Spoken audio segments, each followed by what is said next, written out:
सबसे पहली बात तो ये है कि ये कानून जो मोदी सरकार ने आज से 4 साल पहले बनाया था वो संविधान के खिलाफ है। आप रिलीजन की बुनियाद पर कानून नहीं बना सकते।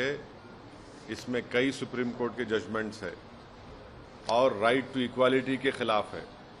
आप कैसे हर रिलीजन को आप उसकी इजाज़त दे रहे हैं उनको, और आप जो रिलीजन जिनका इस्लाम है उनको आप नहीं दे रहे हैं, वो एक पॉइंट है।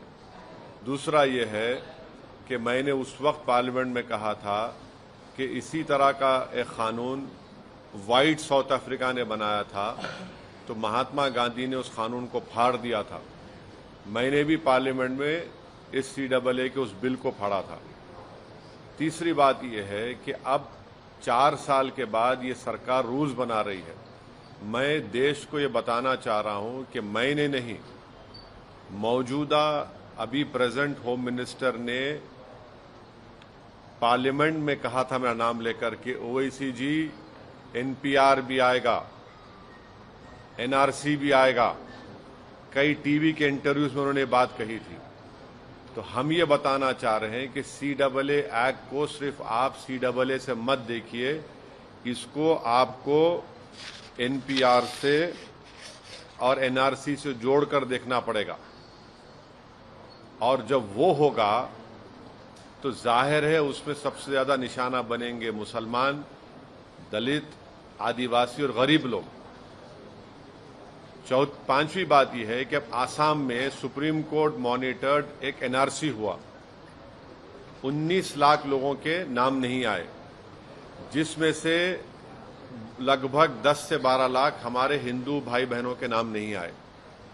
उनको अब हेमंत बिस्व शर्मा ये बोल रहे हैं कि CAA कानून जब इंप्लीमेंट होगा तो उन सबको सिटीजनशिप मिल जाएगी, क्योंकि उनका रिलीजन उसमें इंक्लूड हो गया। अब उसमें 1 लाख से 1.5 लाख या 2 लाख करीब जो मुसलमान नाम है उनको इसका फायदा नहीं मिलेगा। ये बताइए, ये नाइंसाफी नहीं है तो क्या है? हेमंत बिस्व शर्मा ने कहा, बीजेपी के नेताओं ने कहा कि 19 लाख में जो 10 से 12 लाख जो हिंदू भाई बहन के नाम नहीं आए उनको अब मिल जाएगा, पूरा सिटीजनशिप मिल जाएगी उनको। अब आप बताइए नाइंसाफी नहीं है तो क्या है? छठी बात यह है कि भारत में सिर्फ 5% लोगों के पास पासपोर्ट है। ओनली 5% लोगों का पासपोर्ट है, रिमेनिंग लोगों का पासपोर्ट नहीं है। और फिर आधार कार्ड आप देख लिए, प्रूफ ऑफ सिटीजनशिप नहीं है, उसमें खुद लिखा हुआ आधार कार्ड में। भारत में बर्थ रजिस्ट्रेशन 1959 तक मैंडेटरी नहीं था।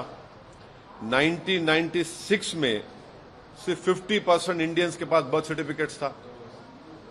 तो जब NRC होगा, NPR होगा, तो उसमें बायोमेट्रिक एक्सरसाइज होंगी उसमें, और लोकल रजिस्ट्रार में लिस्ट लगाई जाएगी प्रमोद साहब की, असद साहब की। अब प्रसाद साहब जाके बोल सकेंगे असद साहब के डाउटफुल है, मैं डाउटफुल बन जाऊंगा। अब मुझे प्रूफ करना पड़ेगा।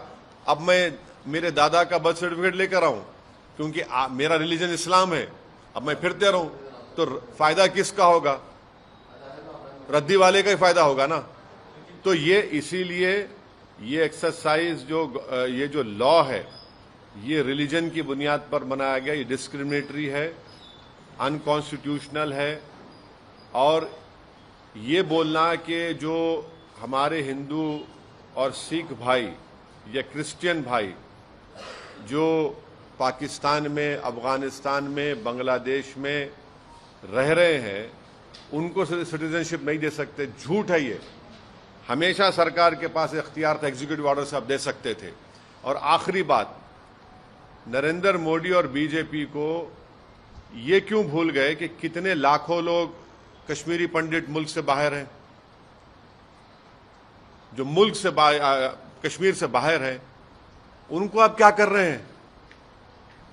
उनको आप क्या कर रहे हैं? भूल गए आप कश्मीरी पंडितों को? कम से कम 5 लाख कश्मीर के बाहर हैं, लेकर जाइए ना कश्मीर में उनको।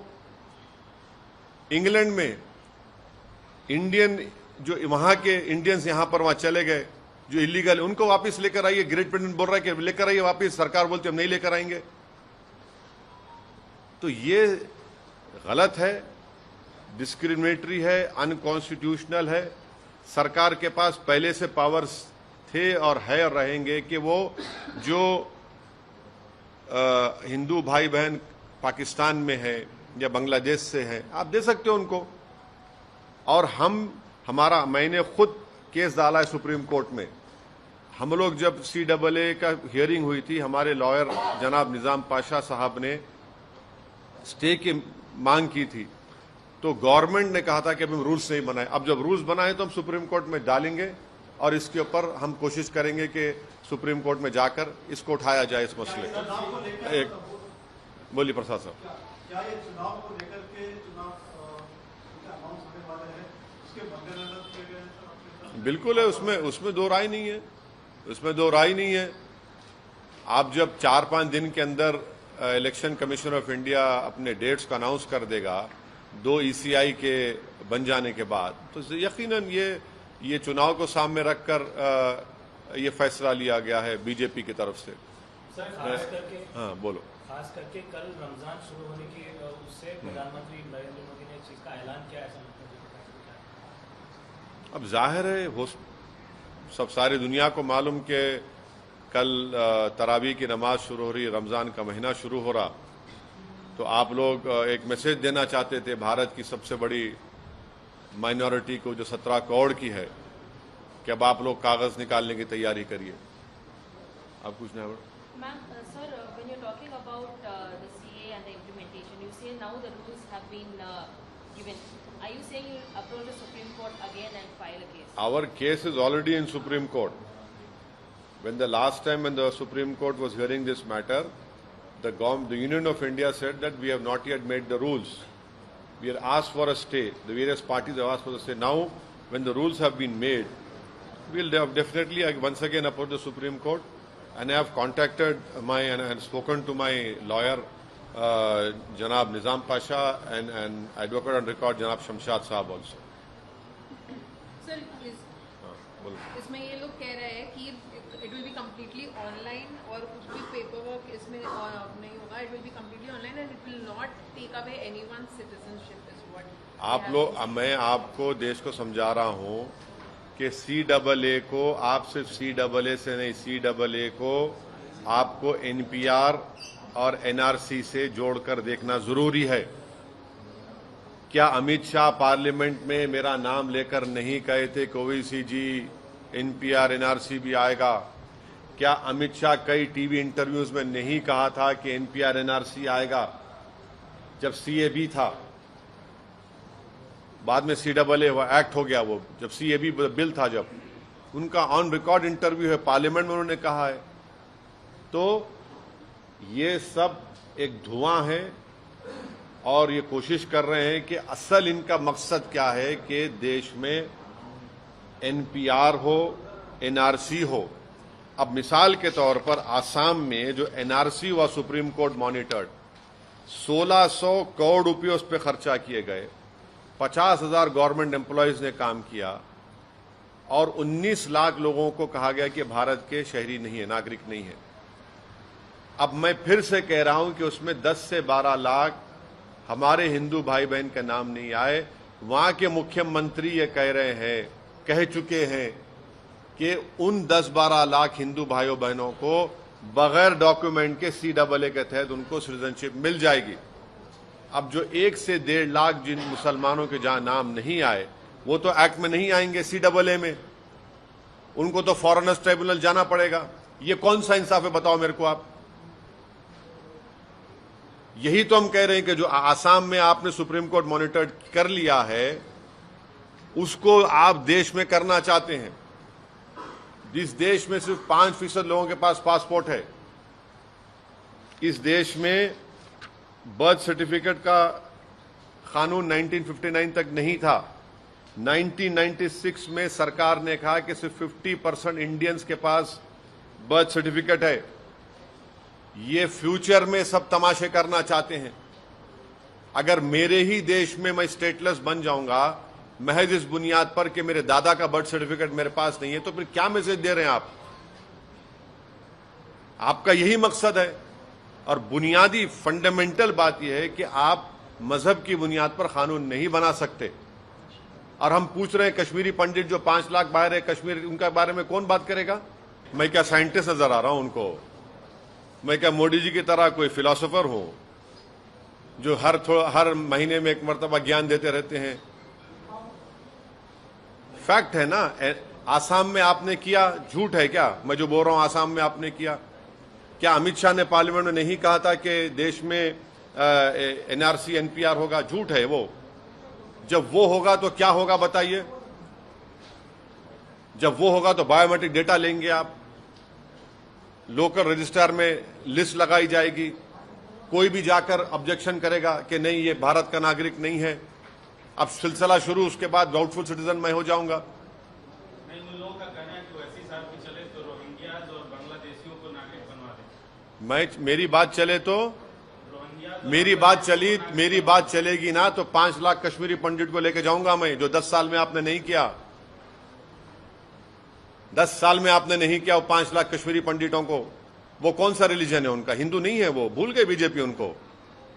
देश में ही अच्छा मेरा बस चले तो मैं पूछूंगा बर्तानिया से, भिजा दो भाई वो 10,000 इंडियंस को जो आप लोग रोक के रखे हैं। आप लेने तैयार नहीं है उनको। भारत जब सिक्योरिटी काउंसिल का मेंबर बनना चाहता है तो फिर रेफ्यूजीज की पॉलिसी पे क्या उनको स्टेप लेना पड़ेगा? बोलिए हमको। असदुद्दीन ओवैसी को आप दिखाते रहिए, कोई बात नहीं, मगर आप भी तो सिक्योरिटी, हम तो चाहते हैं सिक्योरिटी काउंसिल मेंबर बने। जब आप सिक्योरिटी काउंसिल के मेंबर बनेंगे तो ये सब करना नहीं पड़ेगा आपको। किसको बेवकूफ बना रहे हैं? सर, इसके पहले सीओ को लेकर के बड़ा बवाल हुआ था 2019 में, राइट्स हुए थे, कई लोग मारे गए थे। तो अब क्या आपको अंदेशा है कि इस प्रकार का जो है अनरेस्ट रहेगा? हैदराबाद की आवाम इस पार्लियामेंट के इलेक्शन में इस कानून के खिलाफ वोट देगी, बीजेपी को हराएगी। देखना आप, सीमांचल की जनता किशनगंज में CAA के कानून के खिलाफ अख्तरुल ईमान को वोट देगी और हराएगी। आप देखना ये। सीएए के सबसे बड़े पैरोकार और सूत्रधार आज आपके शहर में हैं, आपको कुछ कहना है? मैं जो कह रहा हूं उन तक सुनाई देगा, आप लोग पहुंचा देंगे उनको मालूम भी हो जाएगा। उन्होंने पार्लियामेंट में ये कहा था, मेरे तरफ नाम देखकर कहा था, देख लीजिए एनआरसी होगा, एनपीआर होगा। क्यों होगा भाई? क्या मतलब उसका? यही तो आप करना चाह रहे हैं। जो मैं फिर से कह रहा हूं, आसाम में 19 लाख लोगों के नाम नहीं आए। सुप्रीम कोर्ट मॉनिटर्ड एनआरसी करने के बाद 16 कितना पैसा खर्चा किया था? 1600 करोड़। उसमें से करीब 10 से 12 लाख हिंदू भाइयों के नाम नहीं आए। उनको तो दे देंगे सिटीजनशिप आप। जो 1 से 1.5 लाख मुसलमान के नाम नहीं है वो क्या करेगा? और हेमंत बिस्व शर्मा बोल रहे हैं कि कोई जरूरत ही नहीं है कागज की भी, तो कागज रद्दी वाले का जाएगा। वही तो हम बोल रहे थे।